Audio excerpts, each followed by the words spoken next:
Assalamualaikum teman-teman, lama tak jumpa. Kali ini saya akan ngobrolin tentang Lailatul Qadar. Baik, Atiyah bin Aswad pernah diselimuti keraguan tentang maksud ayat Syahrul Ramadan alladzi unzila fihi al-Qur'an. Begitu juga ayat Inna anzalnahu fi Lailatul Qadar. Ia kemudian bertanya kepada Ibnu Abbas, begini, sebenarnya Al-Quran itu diturunkan kapan ya Ibnu Abbas? Padahal setahu saya Al-Quran juga turun di bulan Syawal, Dzulqa'dah, Dzulhijjah, dan juga bulan-bulan lainnya. Ibnu Abbas pun menjawab, kedua ayat tadi sebenarnya menjelaskan tentang bagaimana Al-Quran itu diturunkan untuk pertama kalinya, yakni di bulan Ramadan, di malam Lailatul Qadar. Barulah setelah itu ia diturunkan secara bertahap kepada Nabi Muhammad. Itu kata Ibnu Abbas. Apakah turunnya ayat pertama kepada Nabi dan turunnya Al-Quran secara lengkap itu bersamaan? Para ulama tidak mengetahui secara pasti kapan hal ini terjadi.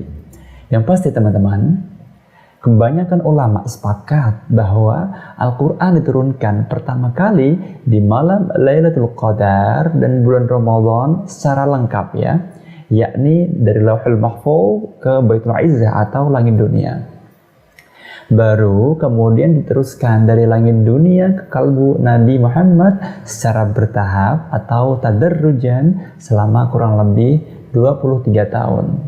Nabi sendiri memberi motivasi kepada kita untuk mencari dan menemukan malam Lailatul Qadar. Kata beliau, carilah kehadiran Lailatul Qadar pada malam-malam ganjil setelah 20 Ramadan ya.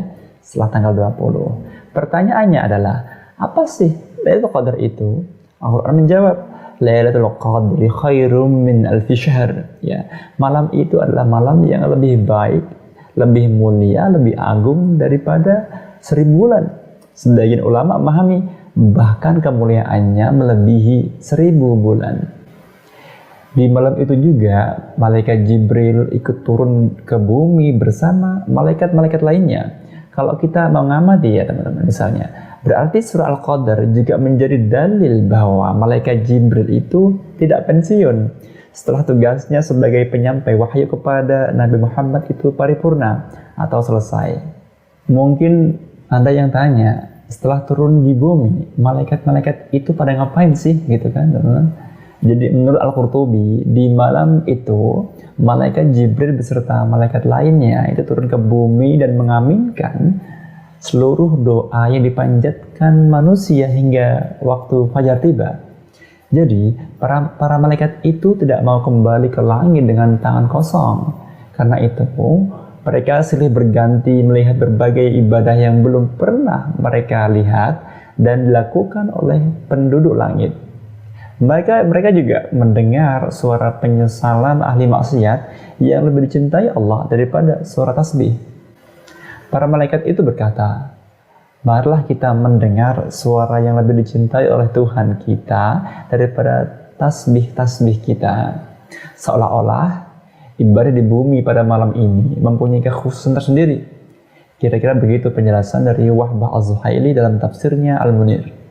Lalu bagaimana tanda-tanda spesifik malam Lailatul Qadar sehingga kita ini bisa mengetahui dan mendapatkannya?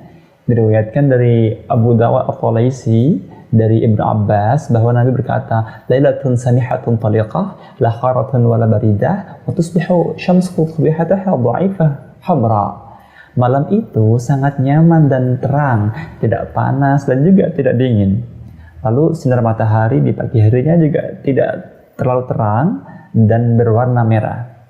Jadi begitu kira-kira nuansa yang akan kita rasakan ya ketika berada di malam Lailatul Qadar. Akan sangat beruntung sekali mereka yang benar-benar mampu merasakan kehadiran Lailatul Qadar itu lalu menyibukkan dirinya dengan entah sholawat, tadarus, zikir, dan berbuat baik. Sebaliknya, amat rugi bagi mereka yang mungkin tanpa sadar ya justru menodai malam ini dengan berbuat keburukan dan juga kekejian. Jadi teman-teman, memang malam Lailatul Qadar sengaja dijadikan teka-teki oleh Allah agar kita senantiasa melekatkan hati kita ini kepadanya. tidak pernah melupakan dan melepaskan lekatan itu, apalagi menodainya dengan kemaksiatan sampai hati kita ini bisa menghitam dan tidak mampu menangkap cahaya malam kemuliaan, yakni Al-Qadar. Begitu teman-teman, apa yang dapat saya sampaikan. Sampai jumpa di video-video selanjutnya. Jangan lupa like, share, comment, and subscribe. Wassalamualaikum.